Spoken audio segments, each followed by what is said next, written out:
네, 반갑습니다.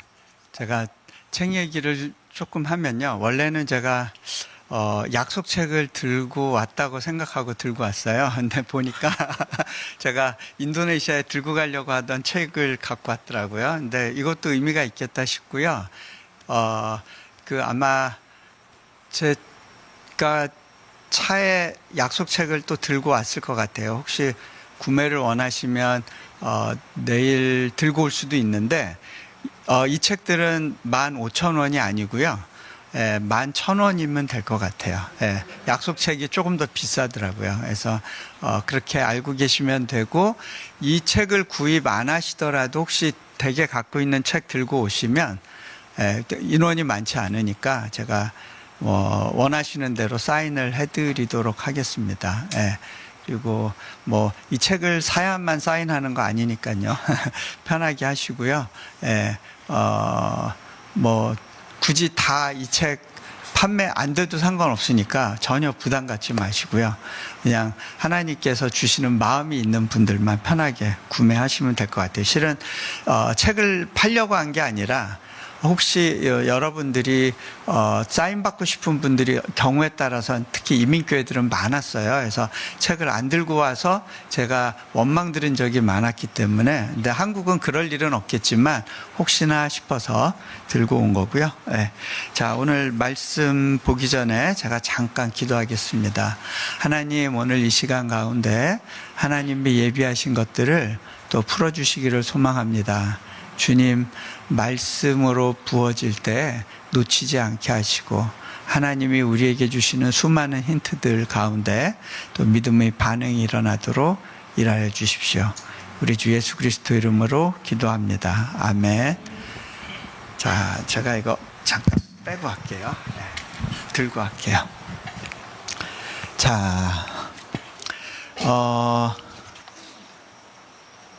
이 여리고성의 이야기가 너무 극적이고 또 드라마틱하기 때문에 실은 고고학을 하는 사람들이나 역사학을 하는 사람들은요, 이 여호수아서의 이야기를 전설이나 신화로 많이 취급했던 경향이 있어요. 이것이 실제로 이렇게 일어났을 리가 없다라고 믿는 사람들이 그렇지 않은 사람보다 숫자가 많아요. 실은 이 고고학자들 중에 넌크리스찬들 비율이 훨씬 높거든요. 근데 이 사람들은 이렇게 여호수아서에서 자세하게 그 당시의 상황을 설명하고 있는데 이거를 신화로 봐요. 근데 그게 더 이상해요. 왜 그러냐면 만들어낸 이야기는 이렇게까지 디테일이 강할 수가 없어요. 이거는 경험한 사람의 기억 속에서 기록되지 않고서는 이런 디테일이 나오지 않거든요. 제가 오늘 이 여리고성의 이야기가 얼마나 설득력 있는 역사적인 사실인지를 여러분들하고 좀 나누면서 제 이야기를 좀 하려고 그래요. 그렇게 하는 이유는 여러분들이 이 말씀 앞에 오늘 나는 어떻게 반응할 것인가에 대해서 좀 진지한 고민을 해주셨으면 좋겠고요. 도대체 나는 왜 이런 기적을 경험해 본 적이 없는가에 대해서 좀 진지한 좀 하나님 앞에서의 좀 씨름이 있었으면 좋을 것 같아요. 자, 일단 그 여리고성의 경우에 학계에 많은 중론이 뭐였냐면 여리고성이 실제로 무너진 시기는 여호수아가 정복전쟁을 하러 들어오기 150년 전이라고 하는 그런 설이었고요. 그게 제가 미국에서 박사학위를 공부할 1990년대, 2000년대에도 그 학설이 여전히 정설로 받아들여졌던 시기가 있었어요. 자, 한번 그 여리고성 사진 한번 보면요. 황량한 언덕 같죠? 왜 언덕이 되느냐면 이런 건조지대에서는요 모래바람이 많이 불어요. 흙바람이 많이 불고 그러다 보니까 그 성이 한번 이렇게 폐허가 되고 나면 몇 년 안에 흙으로 덮여버려요. 그리고 흙이 계속 쌓이면서 어떤 자연스러워 보이는 동산을 만들어 버려요. 근데 여기가 여리고 성터라고 하는 것들이 이제 전문가들에 의해서 이제 확인이 되고 여기를 텔 제리코라고 불렀어요. 텔은 이제 히브리 말로 이제 언덕이란 뜻이고 여리고 언덕, 여리고 폐허 이런 뜻이죠. 근데 이제 여기에 1900년대 초반에도 한번 발굴이 있었어요. 가르탱이라고 하는 사람이 발굴을 하고 그거를 이 성경의 기술과 같이 이렇게 비교하면서 여기가 여리고 유적이 맞다라고 하는 거를 이제 증명을 했었어요. 그런데 그 이후에 1950년대에 한 이제 필드 리서처 중에 좀 이렇게 잘 알려진 분이 있었어요. 캐서린 캐년이라는 분이 있었는데 이분이 그 주장을 처음으로 한 거예요. 당시에 그 유적에서 발견된 도자기들을 분석한 결과 실은 이 무너진 시점은 여리고성이 점령됐다고 보는 BC 1404년이 아니라 그로부터 한 150년 전이었을 거다라고 하는 그런 주장을 한 거예요. 예. 근데 이 주장에 대해서 당시 크리스찬이나 신학자들이 반박을 못했어요. 이게 고고학의 특징이 뭐냐면 일단 제일 끝판왕은 발굴한 사람이에요. 발굴한 사람이 보고 싶은 위주로 발굴을 해요. 그리고 그렇게 한 다음에 자기 가설 이게 맞다라고 해버리고 나면 발굴을 안 했던 사람이 그거를 뒤집을 수 있는 방법이 없어요. 모든 증거를 발굴자가 쥐고 있기 때문에. 그러니까 이 사람이 이렇게 딱 얘기를 해버리고 나니까 이제 뭐 학계에서 난리가 났어요. 그 이스라엘 역사에 대한 여러 가지 이제 그 다양한 이제 그 견해들이 나오기 시작하면서 이제 성서의 권위에 대해서 이제 의심하는 이야기들이 나왔어요. 심지어는 그 미국의 굉장히 보수적인 신학교라고 하는 곳에서도 신학자들 중에 이런 역사 신학이나 고고학을 했던 사람들은 다 이 견해를 따를 수밖에 없었던 것 같아요. 그러면서 이제 돌려서 이야기를 하죠. 비록 그 여리고성과 관련된 기술이 우리가 발굴한 증거와는 일치하지 않지만 그렇다고 해서 이 전반적인 이 여호수아서의 내용 자체는 우리가 그 어떤 그 신학적인 의미에 대해서는 우리가 여전히 그 중요하다고 볼 수 있고 존중할 수 있다라는 식으로 돌려서 얘기하는 경향들이 많았어요. 근데 이제 여리고성이 그렇다 보니까 뭐 아이성이나 다른 성에 대해서도 이제 발굴하는 사람들이 비슷한 컨셉으로 이제 뭐 하게 되고 그러면서 거의 성경의 권위를 인정하지 않는 사람들에 의해서 이제 이 이스라엘 역사에 대한 굉장히 중요한 이야기들이 이렇게 정리되는 그런 시기가 있었어요. 네. 그런데 이 학설에 대해서 최근에 정직하게 다시 그 여리고 성 유적을 발굴하고 보니 캐서린 캐년의 주장이 너무 터무니없고 어이없었던 부분들에 대해서 이제 다시 반론이 제기가 되고 이제 재론들이 나오기 시작해요. 그 중에 이제 한 사람 이야기가 이제 브라이언 우드라고 하는 이제 크리스찬이면서 이제 고고학자인 분이 계세요. 이제 이분의 그 이야기를 통해서 이제 제가 좀 정리된 내용들을 여러분들하고 나눌 거예요. 요 이야기나 요 사진들은 제가 유튜브 채널에 익스피디션 바이블이라고 하는 채널의 도움을 좀 많이 받았어요. 굉장히 좋은 채널인데 아쉽게도 영어로만 돼 있어서 뭐 알아서 좀 한번 요 내용들 보시면 이 성서의 역사적 배경, 고고학적인 배경 이해하는데 도움이 많이 될 것 같아요. 자, 그러면 다음으로 넘어갑니다. 발굴된 여리고 성의 모습을 좀 볼게요. 자, 성의 그 덮인 흙을 다 이렇게 걷어내고 나니까 이런 그 폐허가 나왔어요. 근데 보면요, 여리고성 전체의 성벽이 다 무너진 건 아니에요. 일부만 무너졌어요. 그리고 어떤 지역들은 건재하게 남아 있었어요. 그랬기 때문에 이제 스토리가 이해가 되는 거예요. 특별히 이제 기생 라합의 집 같은 경우는 무너지지 않고 멀쩡했어요. 성벽에 붙어 있었거든요. 벽이 무너졌으면 그 집도 다 무너져야 되죠. 근데 일부 구간만 무너진 거예요. 예, 그걸 통해서 기생 라합의 이야기가 이 성 폐허의 어떤 위치나 상황하고 볼 때 잘 맞아 떨어진다라는 거를 우리는 이해할 수 있어요. 자, 이 성을 보면요, 성의 유적을 보면요, 다음 사진, 이게 벽이 두 개가 있었구나라는 걸 알게 돼요. 자, 여러분 혹시 반지의 제왕 영화 보셨나요? 그때 보면 이렇게 성을 공격할 때 가장 바깥에 벽이 함락이 된다고 전쟁이 끝나는 게 아니죠. 사람들이 리트릿해서 두 번째 성벽에 지탱해서 다시 재차 전투를 하잖아요. 여리고 성도 마찬가지예요. 바깥 성은 이제 돌로 만들어졌고요. 내부의 성벽이 또 하나 있었어요. 그 성은 진흙 벽돌로 만들었어요. 이 발굴을 해놓고 나니까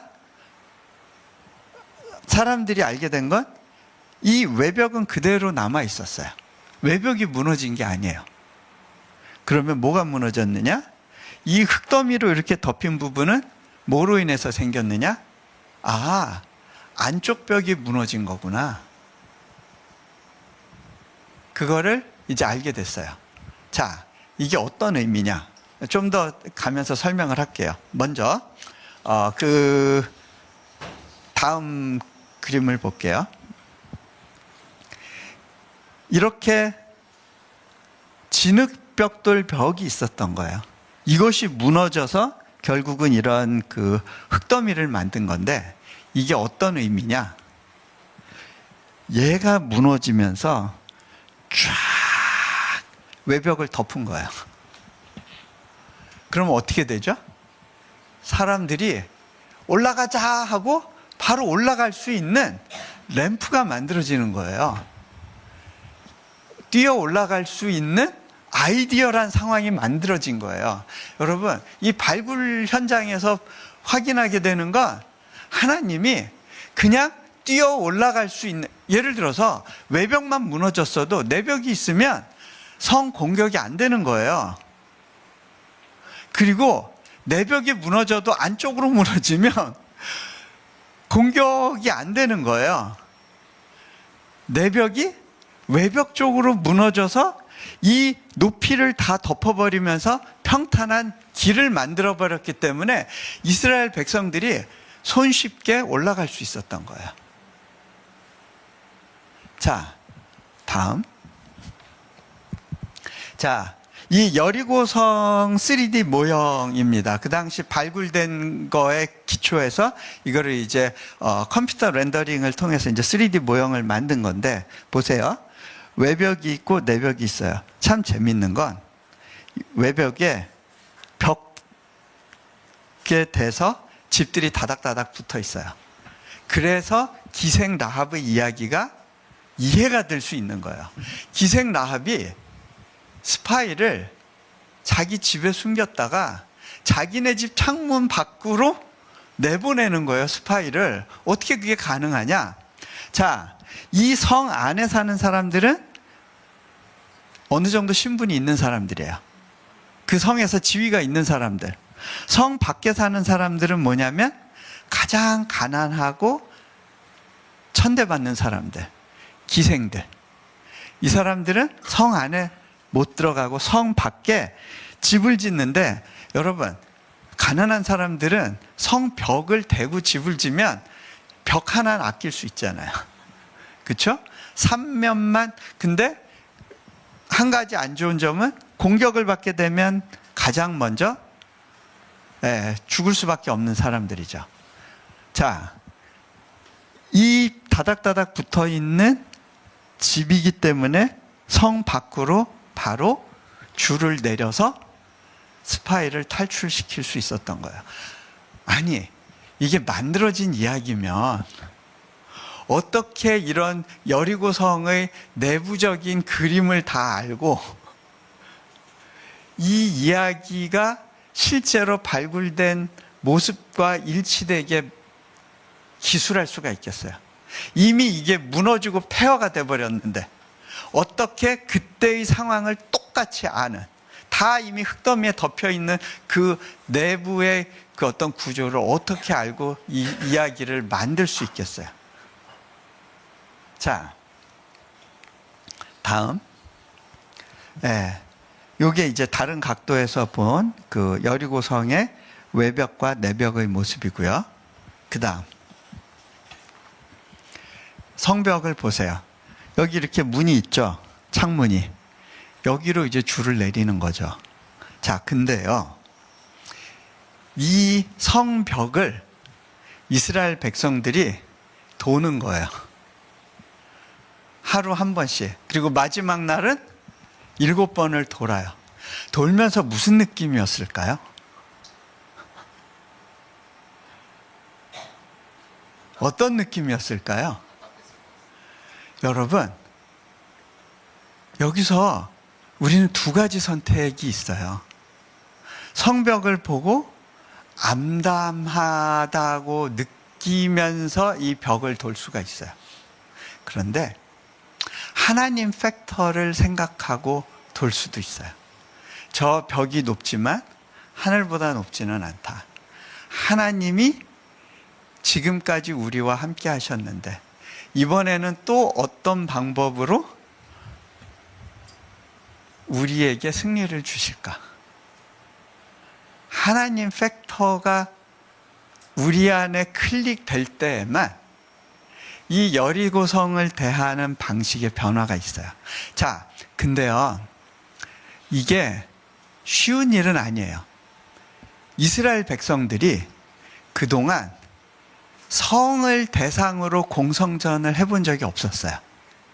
그 이전에는 다 평야에서 오픈 스페이스에서 전투를 벌였을 뿐이에요. 공성전은요, 특별한 기술이 필요해요. 왜냐하면 일단 1대1 싸움에선 절대적으로 불리해요. 여기 위에 있는 한 명이 10명을 상대할 수가 있어요. 위에서부터 중력을 이용해서 돌을 던지고 끓는 물을 던지고 기름을 던지고 불을 던지고 이 성을 공격하기 위해서는 최소한 3배에서 10배의 더 많은 병력이 필요해요. 그리고 이 성을 공격하기 위한 특수한 기술이 필요해요. 램프를 만든다거나 흙을 쌓는다거나 사다리를 만들어서 공격한다거나 훨씬 고난이도의 전투 능력이 필요한데, 예를 들어서 사마리아 성을 함락시킬 때 그 압도적인 병력을 갖고 있었던 아수르 군대가 함락시키는데 몇 년 걸렸냐면 3년 걸렸어요. 3년을 이스라엘 백성들이 버틸 수 있겠어요? 훨씬 병력도 적은데? 이거는요, 지금까지 이스라엘 백성들이 경험해 보지 못한 새로운 도전인 거예요. 불가능한 일인데 하나님은 이스라엘 백성 보고 여기를 그냥 돌고 있으래요. 돌면서 두 가지를 같이 보는 거예요. 아,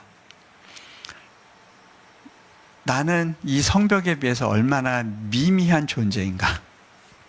내가 할 수 있는 게 없구나. 그런데 하나님은 이 가운데 무엇을 하실까? 이 낙차가, 이 격차가 실제로 역사가 일어나면 하나님의 영광이 되고 능력이 되는 거예요. 그리고 그것이 우리에게 특별한 예배로 드려지게 되는 거예요. 자, 실은요, 여러분들이 모험하기를 싫어하는 분들한테는 모르겠지만, 기본적으로 크리스찬의 삶은요, 이러한 가공할 만한 여리고 성벽을 마주하는 것이 주기적인 일상이에요. 왜? 세상을 거슬러야 되거든요. 세상은 여리고 성보다 더 위협적이에요.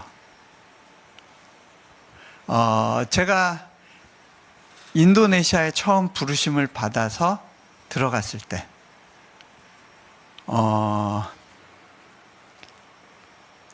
대학교 사역을 위해서 부름받았다라고 하면서 제가 몇몇 선교사님들과 그 인도네시아의 큰 교회 목사님들을 만나면서 이제 학교 사역을 이렇게 하고 싶다라고 하나님이 이런 마음을 주셨다라고 설명을 할 때 어느 누구도 선교사님 정말 좋은 생각입니다. 잘 오셨습니다. 잘 될 겁니다라고 이야기하는 분들은 없었어요. 그게 가능하겠나라는 불쌍하다는 표정으로 저를 보셨어요. 근데 그거는 저를 무시해서가 아니라 이분들이 인도네시아의 상황을 너무 잘 알기 때문에 이 사람 안 될 걸 가지고 너무 고생하면서 나중에 마음 힘들면 어떡하지 하는 안타까운 배려였던 것 같아요. 저도 이분들이 정말 정직한 반응을 해주셨다라는 걸 알아요. 그리고 그것에 대한 감사함이 있어요. 근데요, 저 스스로도 이 사역은 불가능하다라는 것을 알았어요. 하나님께 계속 물었어요. 하나님, 이 나라에선 비자가 나올 수 없는데, 아니, 이 사역을 감당하려면 많은 비자가 필요하고 외부에서 선교사들이 같이 와서 힘을 합쳐도 될까 말까인데 당장 제 비자 문제도 해결할 수 없어서 가족들을 데리고 메뚜기 신세해야 되는 상황에서 애들 공부는 포기했죠. 뭐 왔다 갔다 계속 하면서 한 달, 두 달마다 비자 트립하면서 돈 써가면서 거기서 무슨 일을 할 수 있겠어요. 네. 처음 시작부터가 이거는 아구가 안 맞는 거예요. 거기다가 인도네시아는 그 당시에 공무원들이 굉장히 부정부패가 많았어요. 자기한테 유익이 돌아오지 않는데 허가를 내주려고 하는 사람들은 별로 없어요. 거기다 외국인에게는 기회를 안 줘요. 왜냐하면 외국인이 뭘 하는 거에 대해서 규제가 너무 많았어요. 제가 하나님께, 하나님, 왜 타일랜드나 필리핀 같은 데로 보내셨으면 제가 좀 더 쉽게 갈 수 있었을 텐데 왜 하필 인도네시아예요? 인도네시아 세계 최대의 무슬림 인구를 보유하고 있는 나라예요. 크리스찬 마인드를 가지고 학교를 운영한다라고 할 때 허가를 내줄 것 같지가 않았어요. 비인가로 하게 되면 결국은 문제가 돼요. 외국인들이기 때문에 비자를 정상적으로 발부받지 못해요.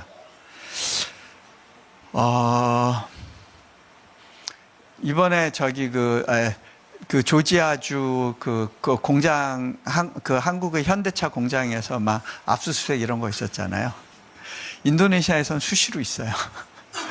그 당시에 수시로 있었어요. 이런 환경에서 비자 없이 뭘 한다는 건 굉장한 모험이었어요. 거기다가 돈도 없었어요. 하나님께서 몽골 땅에서 주셨던 돈은 거기다 묻고 오라고 하셨어요. 제로에서 시작하라고 그러셨어요. 근데 인도네시아는 물가가 훨씬 비싸요. 더 많은 팀들이 와서 더 많은 재정을 쏟아 부어도 될까 말까 했어요.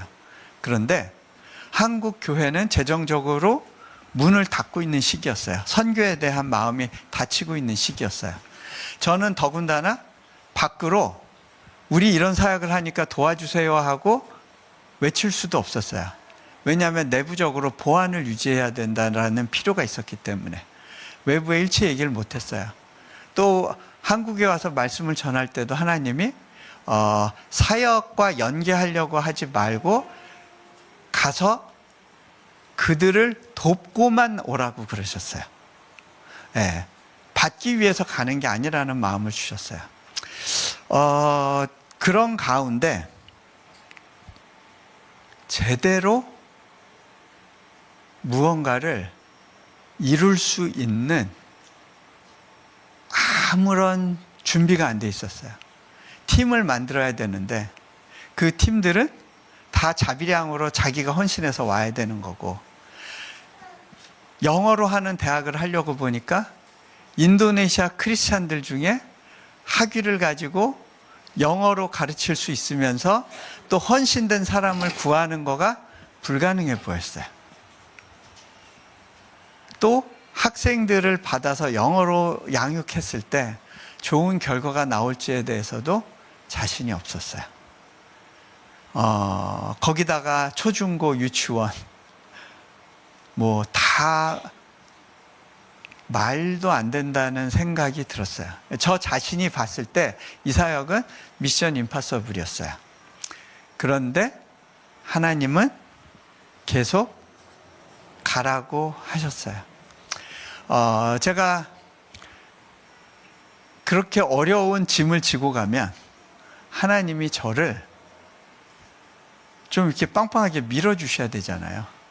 근데요, 하나님이 탁탁 막으세요. 저희가 인도네시아 들어가기 전에 넷째가 태어났어요.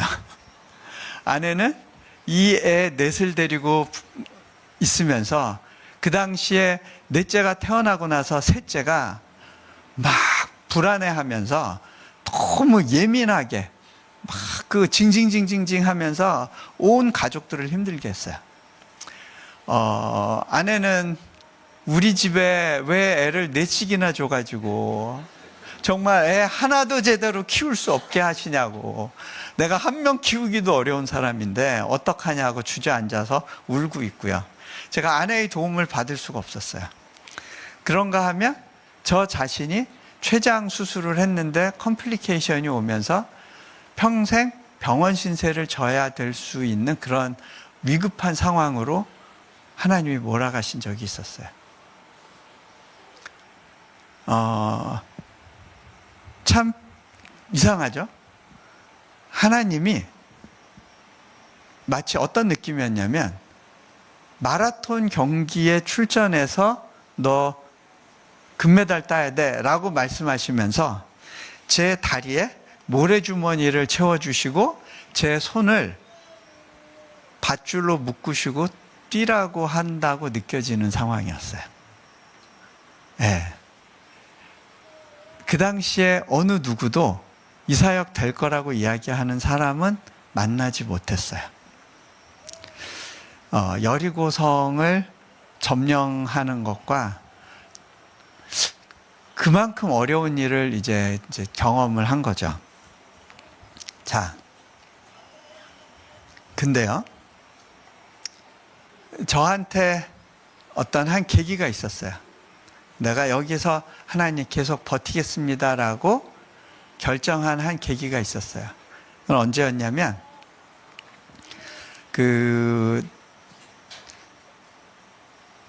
췌장 수술 이후에 굉장히 어려운 시간을 지나는 동안에 하나님께서 극적으로 자연적인 치유를 주셨어요. 그래서 이제 3개월 만에 다시 인도네시아로 복귀할 수 있었고요. 제 힘이 다 빠졌죠. 그 당시에 저는 이제 한 대학교에 언어를 배우는 학생으로 들어가서 언어 공부부터 하고 있었어요. 예, 뭐 대학은 언제 세워질지 모르지만 이제 일단은 언어 공부하면서 인도네시아의 현실에 대해서 이해하고 준비하는 시간을 갖고 있었어요. 어느 날 이제 예배 때였는데, 예배 중에 많은 현지인 지체들이 앞으로 나와서 찬양을 하는데, 찬양의 제목이 찬양이 이런 것이었어요. 주 품에 품으소서. 능력에 발로 덮으소서. 제가 그 찬양을 혼자 듣고 있다가 그냥 혼자 중얼거렸어요. 하나님, 저도 좀 안아주시면 안 돼요? 저도 좀요. 근데요, 제가 그 고백을 하고 멍하니 있는데 제 등 뒤에 뭐가 있는 것 같았어요.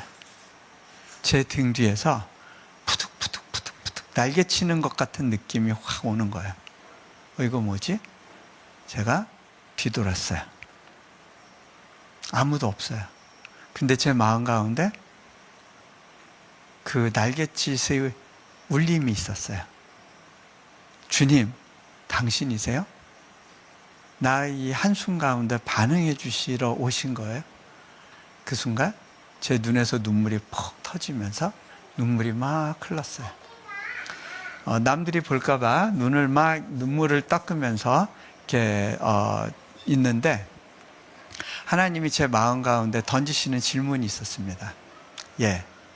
네가 여기서 다람쥐 쳇바퀴 도는 삶 가운데 갇혀 있는 것 같고 아무런 돌파도 보지 못하는 것 같고 이렇게 너의 인생의 중요한 기회들이 다 쓰러지는 것 같은 시간대를 지나더라도 너 여전히 나로 인해서 만족할 수 있겠니?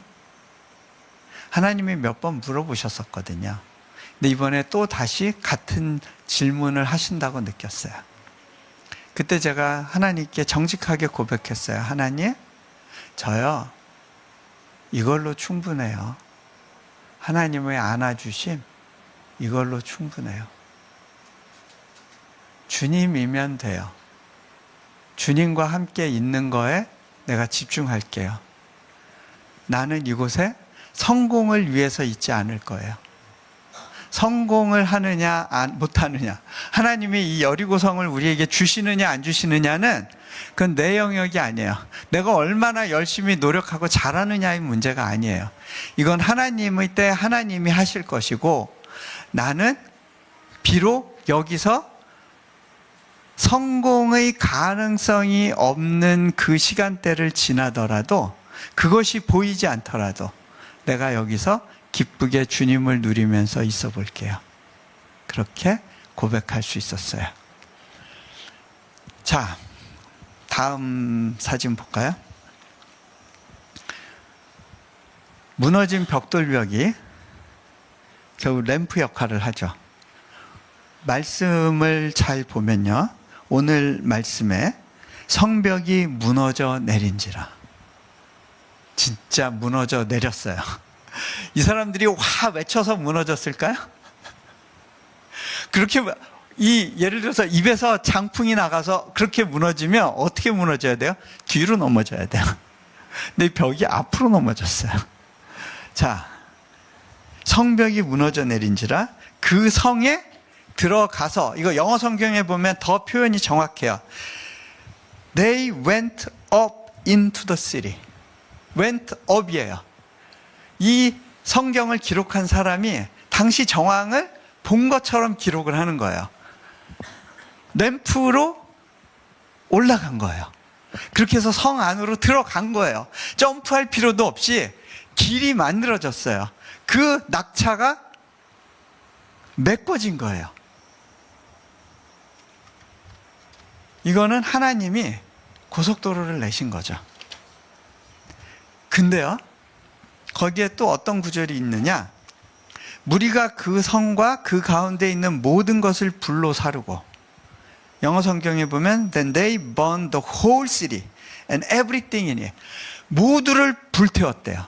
그러면 고고학적으로 그 발굴 시에 흔적이 있어야 되잖아요. 다음,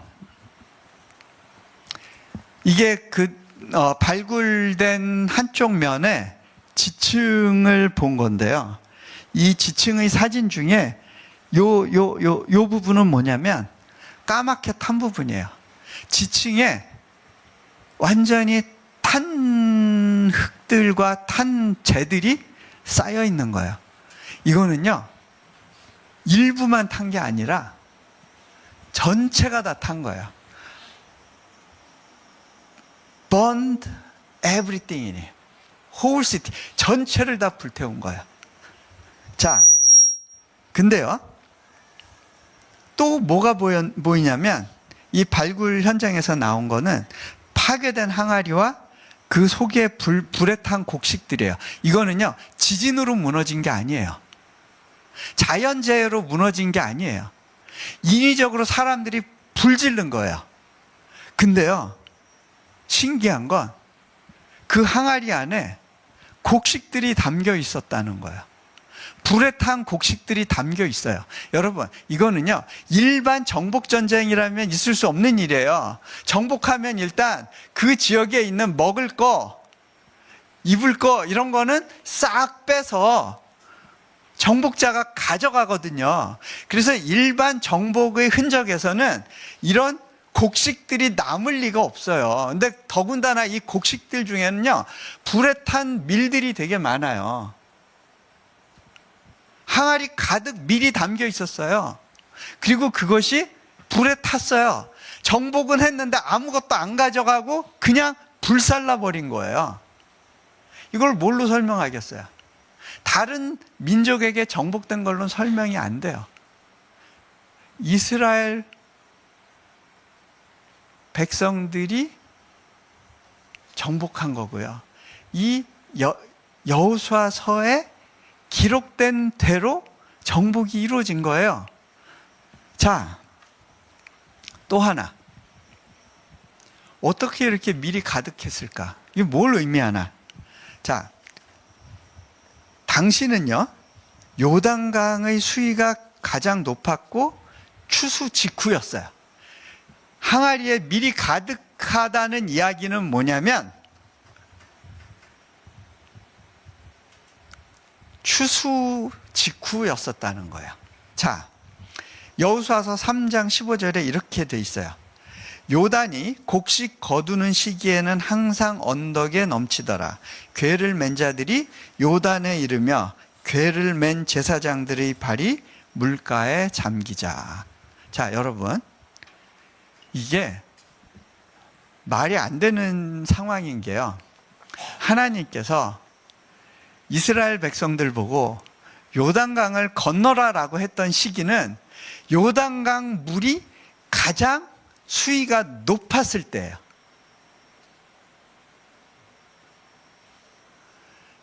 뭐 혹시 이스라엘 성지순례 영상 보거나 그러신 분들은 그런 생각을 할지 모르겠어요. 아, 요단강 물 보니까 그 사람 발 무릎 정도 닿는 정도고 깊어봐야 허리 정도던데요. 근데요, 지금의 요단강의 수위는 옛날의 수위의 5%밖에 안 돼요. 왜? 위쪽으로 댐을 너무 많이 만들어서 현재 요단강의 수위는 굉장히 낮게 관리가 되고 있어요. 그래서 이 지금의 요단강 물의 5%면 100%면 어느 정도겠어요? 그런데 그것도 1년 중에 추수 때는 늦은 비가 내리거든요. 이 늦은 비로 인해서 강 수위가 최대치로 올라가 있는 그 시점에 건너라고 하는 거예요. 여러분, 하나님께서 우리와 함께 하신다는 걸 보여주시기 위해서 의도적으로 우리가 가장 불리한 상황 가운데 걷게 하시는 경우가 많아요. 제가 미국에 박사학위 공부하러 갈 때 제가 제일 자신 있는 분야가 중국사였어요. 근데 하나님이 중국사로 유학까지 못하게 막으셨어요.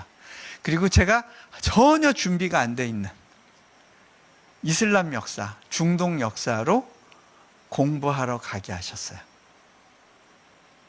그랬기 때문에 제가 하버드 대학교 박사과정에 공부하면서 하나님을 만날 수 있었어요. 하나님은 저를 몽골에 보내실 때도 가장 준비 안 된 자로 보내셨어요. 가장 불리한 상황에서 박사학위를 마치자마자 바로 선교지에 갔다가 빨리 복귀하고 싶은 마음이 있어서 바로 들어가다 보니까 선교 훈련도 안 받았어요. 목회 훈련도 안 받았어요. 신학 훈련도 안 받았어요. 아무 훈련도 없이 바로 들어가서 일회교회를 담임하게 되고 선교 사역을 시작하게 됐어요. 저는 어떻게 보면 가장 준비 안 된 선교사였는데 하나님은 저를 선교사들을 먹이고 섬기는 선교사로 세워가셨어요. 하나님이 일하시는 방식을 보면요, 일부러 우리를 아무것도 아닌 존재로 만드셔서 일하게 하세요. 저는 인도네시아에서도 동일한 경험을 했어요. 아무것도 할 수 없는 아무것도 아닌 존재로서 그냥 하나님의 타이밍을 기다리면서 버텼을 뿐이에요.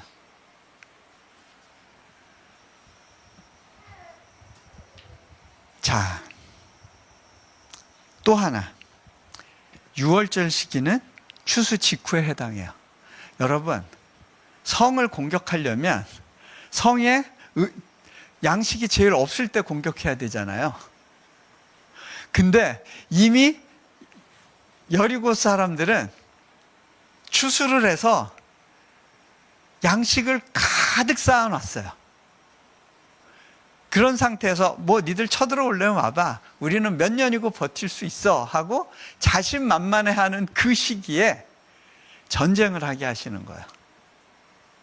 더군다나 그렇게 곡식을 많이 쌓아놨는데 하나님이 이거 하나도 건드리지 마라. 하나님이 당신의 영광을 위해서 만들어내시는 플랜은요, 우리가 볼 때는 이해가 다 안 돼요. 하나님 팩터를 고려할 때만 이해가 가능해요. 자, 잠깐만요. 또 이스라엘 자손들이 길갈에 진쳤고 그달 14일 저녁에는 여리고 평지에서 6월절을 지켰으며, 또 하나님이 뭐 하게 하시죠? 할례 받아라. 아니, 전투를 앞두고 모든 남성 전투 병력들의 전투 능력을 제로 상태로 만들어 버리시는 거예요. 그때 여리고 사람들이 성 밖으로 나와서 공격하면 전멸이에요. 굉장히 위험 부담이 높은, 지도자가 쉽게 결정하기 어려운 그러한 방법인데, 하나님은 여호수아에게 명령하세요. 너 할례를 해라. 전쟁의 전략이 먼저가 아니라 뭐가 먼저예요?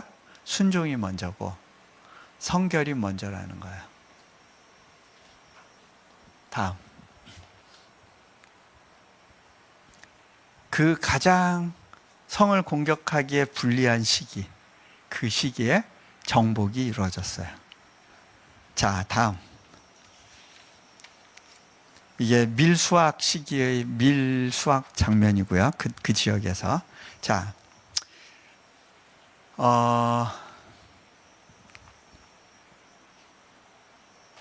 여호수아의 예언이 또 하나 성취된 게 있어요.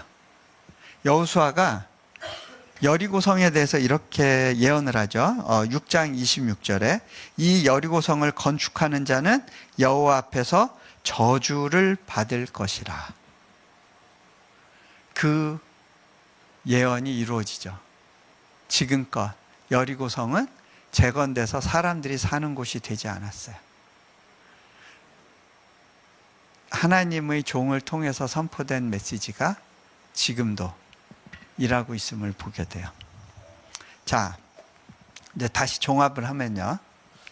다음 넘어가세요. 이미 무너진 벽, 불탄 도시, 그리고 아무도 살지 않고 사람들이 다 없어진 것. 결국 성서가 이야기하는 모든 것들이 이 유적을 통해서 확인이 돼요. 그렇다면 이 캐설린 캐년의 그 주장, 150년 전에 이미 무너진 거다, 이 성이 무너진 시기를 150년 앞당겨야 된다라고 하는 주장은 어디서 온 거냐? 바로 다음 장면. 이 도자기 때문이에요. 이 도자기가 사이프러스산 도자기예요. 마치 뭐와 같냐면 중국 제품, 오늘날의 중국 제품이라고 생각하면 돼요. 뭐 이렇게 보시면 돼요. 이 일대를 발굴을 했는데 샤오미 핸드폰이 발견이 안 됐다. 고로 이 발굴된 지역의 시기를 샤오미 핸드폰이 만들어지기 이전 시대로 봐야 된다. 뭐 이런 주장인 거거든요. 결국 이 도자기가 곳곳에 다 있어야 되는데 가장 광범위하게 퍼져 있는 도자기인데 이 도자기가 없는 걸로 보니까 이 시기를 여호수아 정복 시기로 보기 어렵다라고 하는 주장이에요. 근데 여러분, 이 논리의 함정은 뭐냐면 무언가 없는 걸 가지고 이야기하는 건 쉽지 않아요. 그거는 굉장히 많은 이게 억측이 될 가능성이 많아요. 그죠? 근데 왜 이런 무리한 억측을 하게 될까? 이 사람은 기본적으로 성서의 신빙성을 부정하고 싶은 마음이 있었던 거예요. 근데 그러면요, 그것을 자신이 원하는 걸 증명하기 위한 증거 자료만 찾아요. 근데 이 사람이 못 본 게 있어요. 이 도자기와 비슷한 짝퉁 도자기, 이 도시 사람들이 그 도자기를 수입하기보다는 자체적으로 비슷한 짝퉁 도자기를 만들었던 거예요. 카피 도자기를. 근데 이 카피 도자기의 실제에 대해서는 현장에서 그것이 발굴이 되었음에도 불구하고 수용을 안 한 거죠. 더 나아가서 다음. 이 1400년 BC, 그러니까 1404년으로 보통 그 여리고 정복 시기를 보거든요. 그럼 이때 유행하던 당시 도자기 패턴이 있어요. 다음. 그 패턴에 거의 합하는 그러한 도자기 문양, 왼쪽이죠. 이것들이 여리고 성에서 발견이 됐어요. 그런데 이 많은 도자기 자료에 대해서는 입 다문 거예요. 그리고 이 도자기를 그 방사성 동위원소로 측정을 하니까 150년 전으로 나왔다라는 건데, 실은 다른 그리스나 다른 지역에서도 그 시기의 도자기가 맞는데도 방사성 동위원소 측정을 하면 150년 뒤로 나오는 얘들이 굉장히 많거든요. 그만큼 그거는 신빙성이 떨어지는 거예요. 근데 그런 자신의 입맛에 맞는 것들만 가지고 이야기를 바꿔놓은 거죠. 그것에 대해서 지금 재해석이 이루어지는 거예요. 자, 여러분, 이 이야기에서 우리가 얻어가야 될 교훈이 있는데요. 첫 번째는, 다음으로 넘어갈까요? 네. 하나님은 때로는 우리에게 당신의 명령을 이행하기에는 너무 좋지 않은 환경을 주세요. 왜 그럴까요? 우리 믿음을 테스트하세요. 우리가 불가능해 보이는 일 앞에서 순종하는지를 보고 싶어 하세요. 그리고 그 믿음의 역사를 통해서 하나님이 일하시기를 원하세요.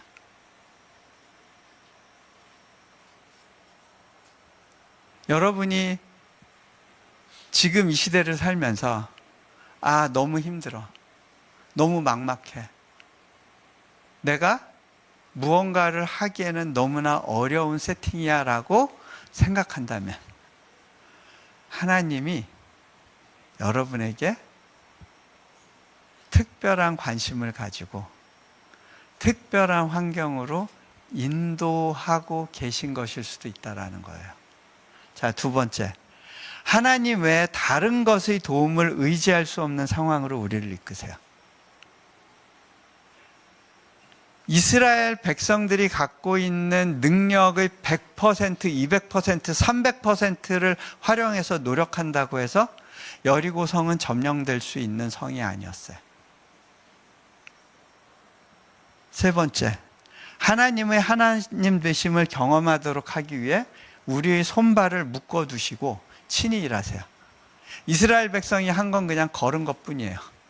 성을 돈 것밖에 없어요. 하나님은 당신의 약속을 이루시는데 사람의 도움을 받지 않으세요. 그리고 하나님은요, 사람이 할 수 있는 걸 약속하지 않으세요. 아브라함이 노년에 아들을 갖게 된 거는 아브라함의 노력의 결과가 아니에요. 어떤 분이 저한테 질문을 하셨어요. 목사님들을 대상으로 한 세미나였어요. 한 목사님이 솔직하게 질문을 하셨어요. 선교사님은 그 대학을 세운 이야기를 하시면서 말끝마다 하나님이 하셨어요 그러는데 저는 그게 솔직히 잘 이해가 안 돼요. 제가 볼 때는 선교사님이 머리도 좋고 학력도 있고 그리고 그러다 보니까 책도 잘 썼고 그러다 보니까 사람들한테 인지도도 있고 그러니까 네트워크도 생기고 도울 때도 많이 생기고 이런저런 도움이 모이니까 자연스럽게 대학 사역이 된 거 아니에요? 라고 물어보시더라고요. 그렇게 설명해야 훨씬 설득력이 있을 것 같은데 다 하나님이 하셨어요 하면 그걸 내가 어떻게 적용해야 될지 모르겠어요. 근데 제가 보니까 그분은 목회의 현장 속에서 한 번도 믿음의 돌파를 경험해 본 적이 없으신 거예요. 왜? 예측 가능한 선에서 멈추고 할 수 있는 것만 열심히 하면서 살았거든요. 근데 하나님 힘들어. 왜 모든 게 힘들어요? 자기 힘으로 하려니까. 제가 그분한테 이렇게 물었어요. 아브라함이 100세의 아들을 낳고 난 이후에 어떤 사람이 와서 아브라함한테 질문을 하기를 도대체 아브라함 어떻게 100세까지 아들을 낳을 수 있는 정력을 유지했는지 그 비결을 알려주세요. 부부관계를 어떻게 한 거예요? 정력 보강제를 뭘 먹었어요? 도대체 어떻게 건강관리를 한 거죠? 라고 물어본다면 이건 핀트가 안 맞는 거예요. 저와 저희 모든 사역자들은 알아요. 우리가 갖고 있는 모든 능력의 1000%를 써도 대학 세우는 건 불가능한 거였어요. 인도네시아 정부가 아예 고등교육부가 모라토리움을 선언했어요. 앞으로는 신규 대학 허가는 일체 내주지 않겠다. 나중에 잠깐 문을 열었어요. 근데 마침 우리가 허가를 낼 수 있는 준비가 돼 있었어요. 서류를 넣었는데 3,000개의 어플리케이션이 들어갔어요. 그 중에 3개만 프로세스가 됐어요. 외국인으로서 그 3개 안에 들게 하는 게 가능하지 않았어요. 왜냐하면 많은 국립대학들이 어플라이를 했거든요. 정부 입장에서는 국립대학 우선이 당연한 거죠. 우리는 경쟁 대상이 아니었어요. 이런 얘기를 하면은 하루 종일 해도 돼요. 우리가 이 대학 사역을 할 수 없었던 이유 100가지도 이야기할 수 있어요. 제가 약속책에서는 10가지만 이야기했는데 12가지만 얘기했는데 예. 자, 다음 장면 볼까요? 이게 저희가 받은 땅이었어요. 허허 벌판이었어요. 여기에 들어가려면 장화 신고 진흙이 무릎까지 빠졌어요. 이게 다 물길이에요. 그냥 길이 아니라 물길이기 때문에 우기 때는요, 이게 진흙이 여기 무릎까지 빠져요. 길에서부터 여기까지 한 300m 정도를 걸어서 들어와야 저희 부지를 만날 수 있었어요. 길도 내야 되고 전기 내야 되고 그 인터넷 깔아야 되고 수도 내야 되고 공사비가 감당할 수 없을 것 같다는 생각을 했어요. 그런데 건축 시작을 하려고 보니까 정부에서 너희 건축 허가를 그러니까 학교 건물을 지으려고 건축 허가를 받으려면 학교 허가 보여줘. 학교 허가 있어야 가능해. 근데 학교 허가를 받으려면 건물이 있어야 돼요. A가 있어야 B가 있고 B가 있어야 A가 있는데 그럴 때 필요한 게 이제 뭐 용돈 쓰세요 뭐 이런 건데 우리는 그렇게 할 수가 없잖아요. 헌금을 가지고. 무작정 기다리는 수밖에 없었던 거예요. 매일 가서 안 된다. 매일 가서 안 된다. 안 된다. 그런데 어느 날 허가가 나왔어요. 네. 뭐 일일이 그 과정은 다 설명할 수 없지만 허가가 나왔어요. 건물 지어야 되잖아요. 근데 저 길은 어떡하지? 근데 건물 허가 난 것과 동시에 이 지역을 관리하던 회사가 길을 내기 시작했어요. 네. 정말 정확한 타이밍에 건물이 시작이 돼야 되는데, 근데 문제는, 그러니까 모든 상황으로 보면 이때 건축을 해야 되는 건 맞아요. 그리고 기도를 해도 하나님은 가라고 그러세요. 근데 제일 중요한 건 돈 문제였어요. 그 당시에 제게 있어서는 돈 문제가 중요했어요. 왜? 공사비가 대략적으로 50억짜리 공사였어요. 근데 우리 수중에 몇 년간 모은다고 모았는데 5억도 없었어요. 공사 계약에 사인하면 1년 안에 그 재정이 다 들어와야 되는 거예요. 좀 두려웠어요. 하나님 어떡하죠? 제가 이렇게 큰 돈을 모아본 적이 없어요. 그리고 모여질 것 같지 않아요. 그렇게 오랫동안 재정을 모은다고 모았는데 겨우 10분의 1 모았는데 1년 안에 이 남은 45억을 어떻게 만들어요? 근데 하나님은 계속해서 가라. Keep going. 그래서 제가 알았어요. 저 하나님만 믿어요. 그러고 계약서에 사인을 했어요. 믿음으로. 근데 이제 문제는 그러고 나니까 제 책상 위에 재정 리포트, 그 다음에 지출 결의서, 뭐 인보이스, 막 당신이 돈 내야 돼 하는 그런 서류들이 제 책상 위에 막 쌓이는 거예요. 아니 근데 이 우리 사역자들은요, 제 책상까지만 이거 들고 와서 딱 놓고 가면 집에서 편히 잘 수 있어요. 근데 저는요, 이거를 올려드릴 데가 없는 거예요. 이상하다. 나도 종인데. 아니, 나 보스 아니잖아요, 하나님. 하나님이 보스라며요. 근데 왜 책임은 내가 지는 상황이 되죠? 아니, 이게 좀 생각해 봤어요? 아니, 이거 계약 위반으로 나중에 뭐 소송 걸리고 잘못해서 감옥 가는 일 생긴다 그래도 하나님 감옥 안 가잖아요. 내가 가잖아요. 그럼 내가 보스네. 내가 책임을 지면. 하나님 좀 어떻게 좀 받아보세요 하고 막 이렇게 올리면 떨어져요. 아니, 좀 받아주세요. 여긴 천장이 낮네. 예. 좀 올려도 제 책상 결국 내 책임이네. 하나님, 그럼 내가 보스예요? 내가 보스네. 그러고 제가 막 하나님한테 한탄하고 따지고 있었어요. 근데 하나님께서요, 제 마음에 한 소리를 들려주세요.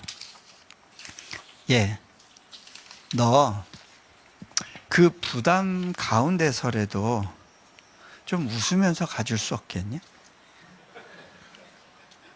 한 45억 비치고 웃어보신 분. 한 1억만 비쳐도 막 펑펑 울죠? 막, 저 사람 은혜 받았나 할 정도로 막 교회 와서 펑펑 울죠? 네. 제가 그 당시에 이제 우리 재정팀한테 막 쫄리는 게, 선교사님, 우리 이 건축, 편안하게 생각해서 하루에 10,000불씩 필요한 겁니다. 딱 그렇게 얘기를 하더라고요. 하루에 10,000불씩 여러분 능력으로, 정상적인 능력으로 만들어낼 수 있어요? 네. 근데 웃어져요? 근데 제가 그때 딱 깨달음이 왔어요. 하나님이 나 힘들게 하려고, 고생시키려고 이 시간을 주시는 게 아니구나. 하나님은 내가 웃길 원하시는구나. 웃고 갈 수 있다고 보시는 거구나. 그래? 하나님, 저 그러면 한번 웃어볼게요. 웃고 가볼게요.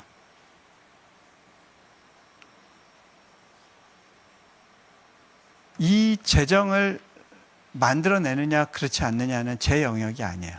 그건 하나님 영역이고 제 영역이 있더라고요. 믿음으로 가는 거예요. 웃으면서 가는 거예요. 그건 할 수 있겠더라고요. 제가 그렇게 살아봤어요. 아내가 언젠가 저와 같이 다니다가 이 내용을 듣고서 저한테 진지하게 물어보더라고요. 여보, 당신 진짜 그렇게 힘든 적 있었어? 아내가 그 부담진 걸 몰랐다는 거를 제가 알고, 아, 성공했구나. 내가 그렇게 울고 짜면서 그 시간을 보내지 않았구나. 믿음으로 기쁘게 웃으며 그 시간들을 살아냈구나. 그게 감사하더라고요.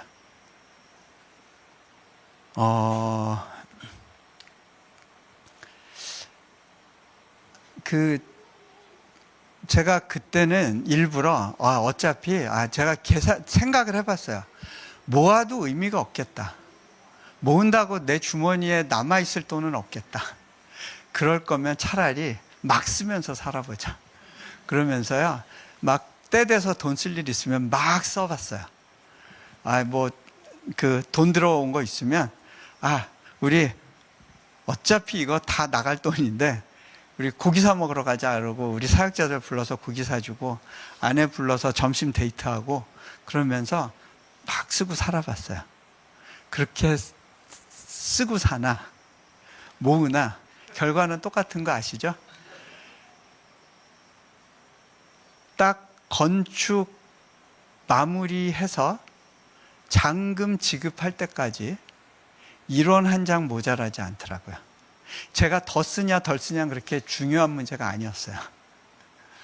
1원 한 장 모자라지 않는데 신기한 건 그렇게 건축 재정이 채워지고 나니까 그 다음에는 후원이 샥 없어져요. 아니 우리가 어디다 후원 필요하다고 나팔 분 적이 없거든요. 그 많은 후원이 후루 들어왔다가 건축 딱 끝나니까 싹 사라져요. 그러니까 우리 재정팀에서 또 걱정이 돼서 저한테 이야기를 해요. 이제 우리 운영비가 매년 40만 4천 불 정도가 후원이 돼야 유지가 되는데 이거 들어올 수 있을지 걱정이라고. 선교사님 알아서 하라고. 근데요, 그 다음 해 결산하고서 재정팀에서 얘기하는 거예요. 작년에 이 운영비로 후원된 액수가 40만 8천 불입니다. 4천 불 더 들어왔습니다. 우리가 기도한 것보다 4천 불 더 들어왔대요. 근데요, 여러분, 이거는요, 우리 수입을 우리가 결정할 수 있어요? 우리의 계획으로 그거 만들어갈 수 있어요? 이건 내 영역과 무관한 영역이에요. 저는 이런 경험을 지난 8년간 해봤어요. 많은 분들이 저한테 이야기를 해요. 이 학교 건물들을 보면서 선교사님 꼭 조지 밀러 이야기가 생각이 나요. 혹시 조지 밀러 아시나요? 3만 번 기도응답 받은 고아원 사역했던 영국의 목사님이죠. 제가 근데 그분들한테 얘기해요. 근데요, 조지 밀러는요, 이렇게까지 돈이 필요하진 않았어요. 저는 돈이 더 많이 필요한 사람이에요. 슬퍼요. 근데요. 근데, 때로는 슬픈데, 때로는 너무 감사해요. 그 부담을 안겨주신다는 얘기는 저한테 5달란트 주셨다는 거예요.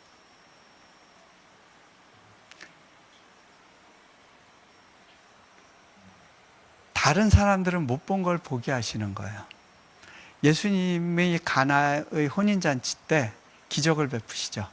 물이 포도주가 되게 하시죠. 근데요, 많은 그 혼인잔치에 모인 사람들이 있었지만 대부분의 사람들은요, 거기서 포도주만 맛봤어요. 그리고 즐거워했어요. 근데 그 중에 비밀을 간직한 자들이 있었어요. 그 사람들은 말씀에 순종해서 물을 떠온 사람들이었어요. 저는 그 비밀을 받았어요. 그리고 그 비밀을 여러분들하고 나누고 있는 거예요. 다음 장면 볼까요? 이곳에 건물들이 들어서기 시작했어요. 하나씩 하나씩. 우리 건물만 들어선 게 아니에요. 동남아 최대의 일본 몰이 들어오고요. 현대 자동차, 전기차 공장이 정부가 땅 준다고 여기저기를 보여줬는데 다 거절하고 우리 학교 저 뒤쪽으로 들어왔어요. 우리 지역에 고속도로가 하나 더, 외곽순환 고속도로가 나오면서 외곽순환 고속도로와 경부고속도로가 만나는 판교 지역이 돼버렸어요. 그리고 거기에 수서 고속철과 같은 고속철역이 들어왔어요. 네.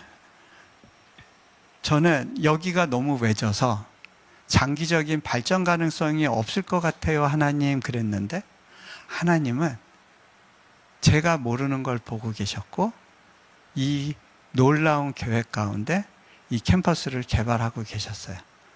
아마존 데이터 센터도 곧 들어와요.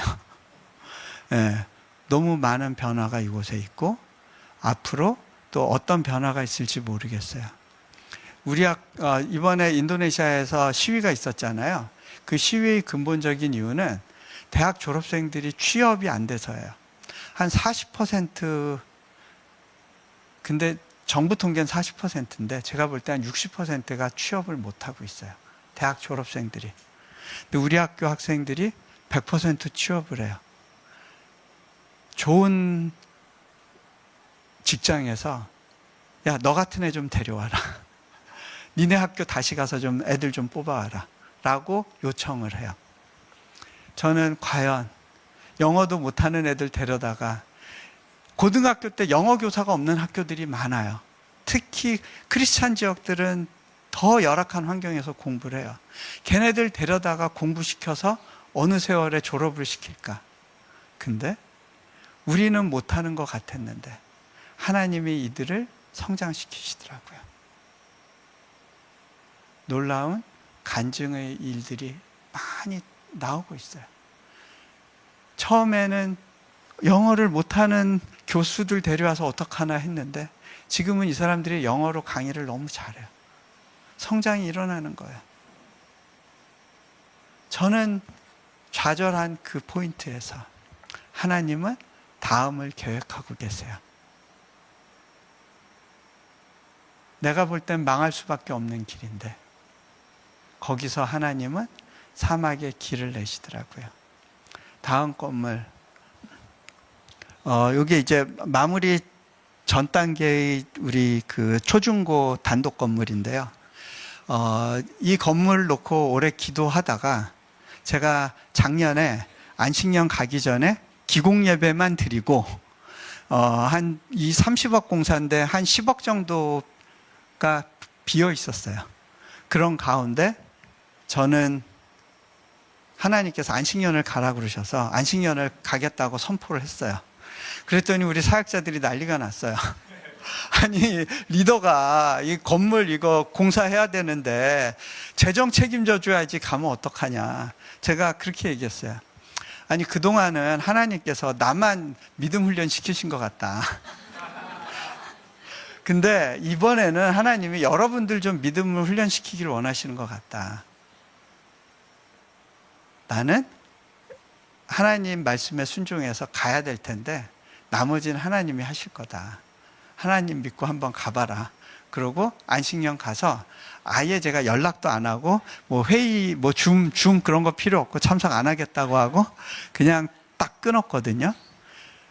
불안하니까 사람들이 연락이 오는 거예요. 근데 저는 그때 미국에 갔을 때 하나님이 주셨던 마음은 야, 너 동구하러 다니지 마.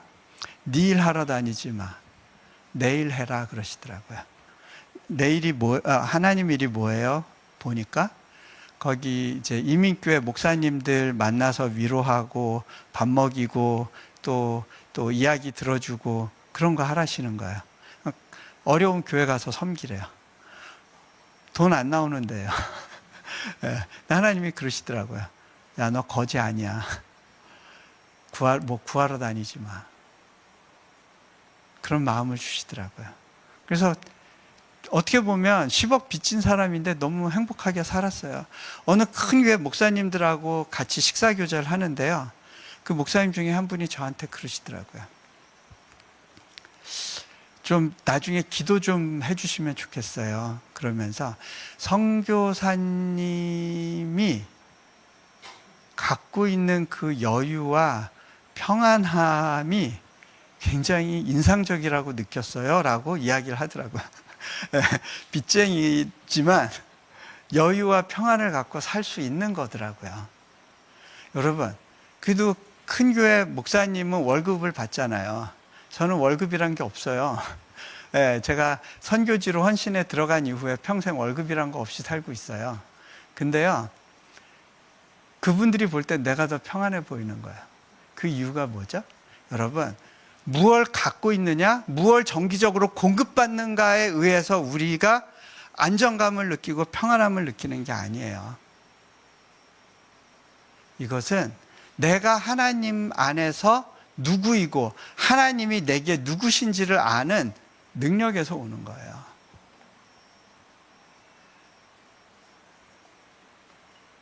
네. 이 건물 짓는 과정에서 우리 재정팀에서 계속 연락이 와요. 선교사님, 내년 1월이면 현금 바닥 나는데 그 다음 대안이 있습니까? 꼭 이렇게 집회 전에 와요.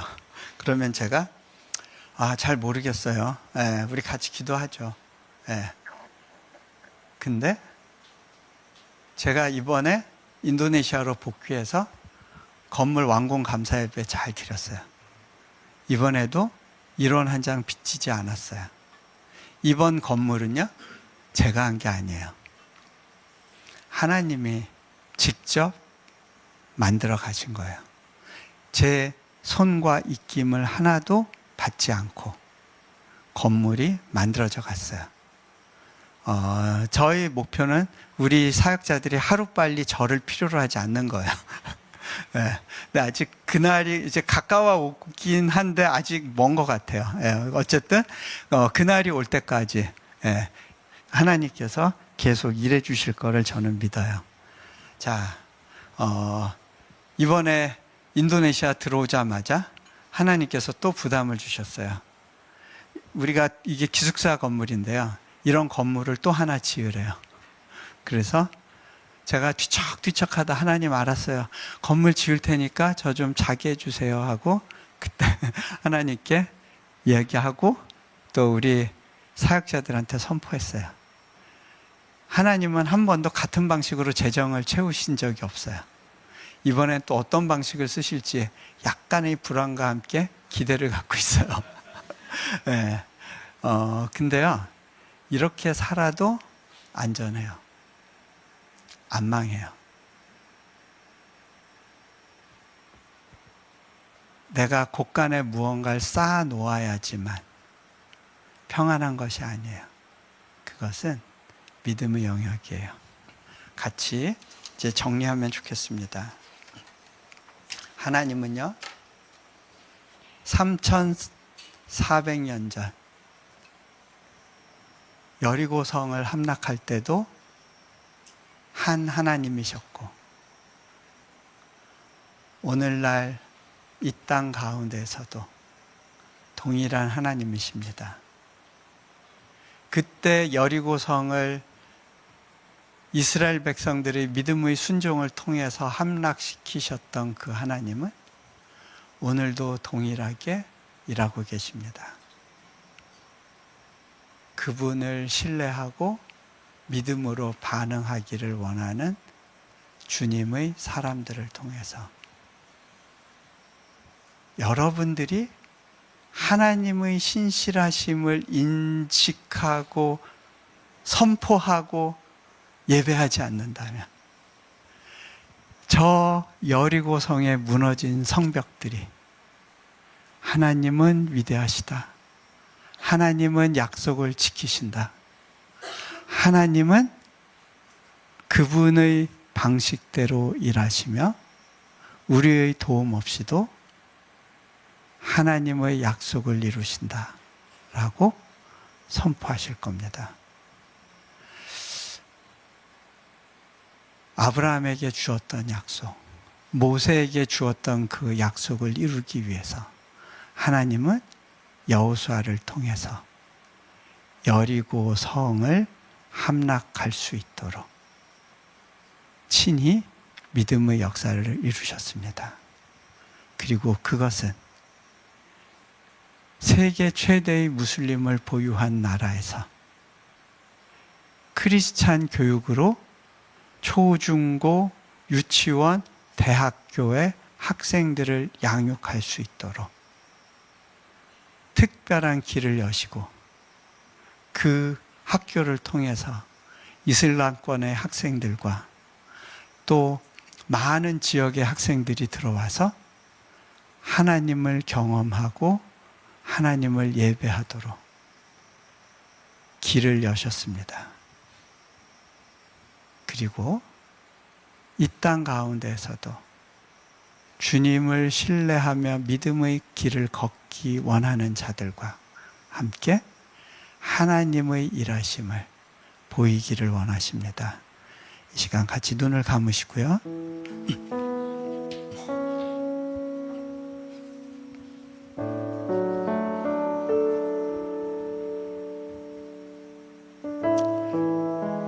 여러분 앞에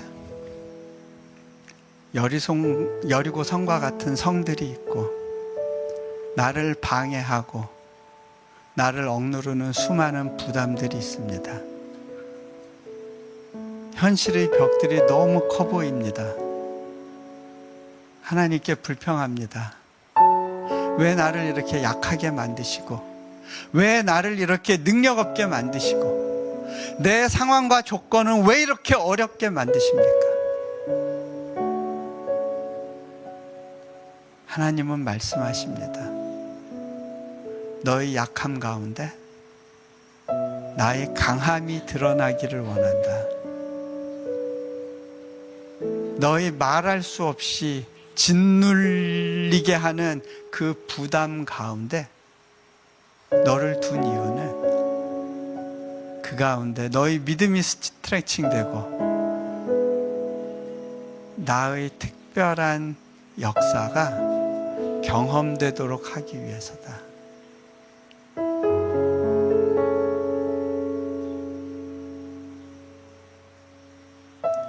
주님이 제가 가장 무거운 짐을 느끼고 있다고 느낄 때 물어보셨습니다. 예, 그 부담 가운데서라도 좀 웃으면서 가줄 수 없겠냐?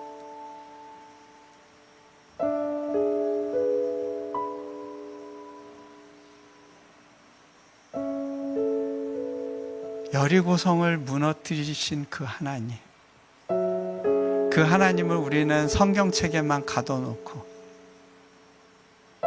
우리의 삶의 영역에서 한 번도 그분을 나의 주로, 나의 하나님으로 고백하며 기쁘게 내 삶을 의탁해 본 적이 없다면 오늘 이 밤에 주님, 나 좀 봐주세요. 나 좀 도와주세요. 나를 안아주세요. 그리고 내가 내 인생의 성공을 위해 살지 않게 해주세요. 주님 영광 바라며 주님 약속 따라 사는 삶 이루게 해주세요. 기도하면 좋겠습니다. 잠시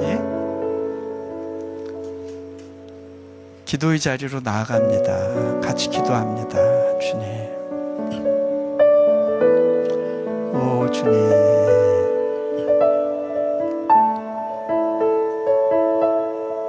오 주님, 불쌍히 여겨주십시오.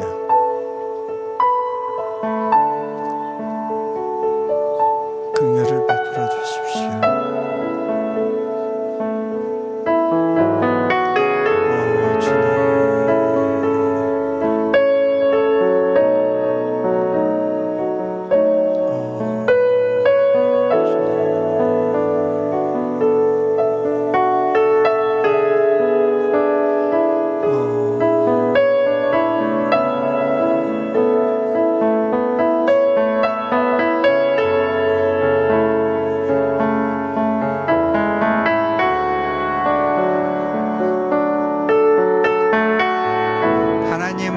그리고 살아가는 삶 가운데는 반드시 가공할 만한 적들이 있고 내가 넘지 못할 벽이 있고 내 힘으로 아무것도 할 수 없다고 느껴지는 이 세상의 벽은 너무 거대하고 크고 나는 정말 좁쌀 같고 나약한 한 부스러질 인생이라는 그런 절망을 느끼는 시간들을 지납니다. 그런데요, 우리는 그 안에서도 안정감을 느끼고 평안 가운데 기쁨으로 길을 갈 수 있습니다. 하나님이 우리와 동행하신다는 것은 바로 그런 것입니다. 그분을 그분의 자리에 올려드리고 그분이 나의 하나님 되심을 선포하고 믿음으로 반응하면 좋겠습니다. 하나님의 하나님 되심을 인정하지 못하는 삶을 살고 있었다면 주님, 나를 긍휼히 여겨주시고 나의 손을 붙들고 나의 여정에 동행하시며 나에게 피할 곳을 주시고 산을 넘어야 될 때 램프를 만들어 주셔서 그 길을 올라갈 수 있게 해주십시오. 제가 기도합니다. 하나님, 감사합니다. 우리에게 여리고 성의 이야기를 남겨주셔서 감사합니다. 그리고 또 동일한 일들을 우리 가운데 이루시기를 기대하고 기뻐하시는 것으로 인하여 감사합니다. 아무리 세상이 우리를 누르고 압박하더라도 우리는 여전히 주님 때문에 웃을 수 있음을 고백합니다. 무거운 부담 속에서라도 여전히 주님 안에서 소망을 볼 수 있습니다. 믿음을 사용하며 이 길을 걷게 하여 주십시오. 우리 주 예수 그리스도 이름으로 기도합니다. 아멘.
들었습니다. 나와 함께 하시는 주님, 주님이면 내가 됩니다. 주님이면 내가 만족합니다. 그 주님께서 허락하신 약속의 말씀, 그 말씀 불러들고 주님 앞에 올려드리며 나아가오니 내 인생에 불가능한 같은 이 상황들 주여 약속의 말씀처럼 응답하여 주십시오. 내가 믿음으로 나아갑니다. 내가 웃음의 믿음으로, 즐거움의 믿음으로 나아갑니다. 일하여 주십시오.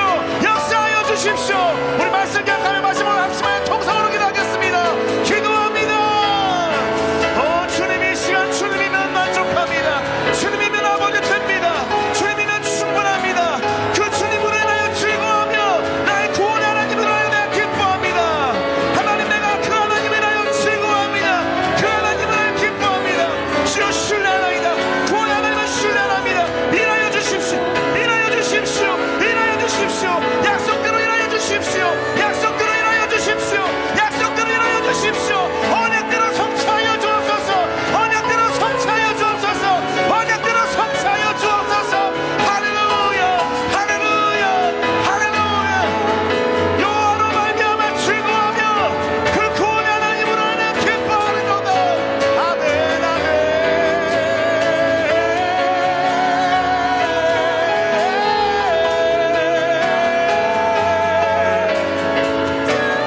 주님, 다시 한번 주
믿는 자에게 능치 못하오네.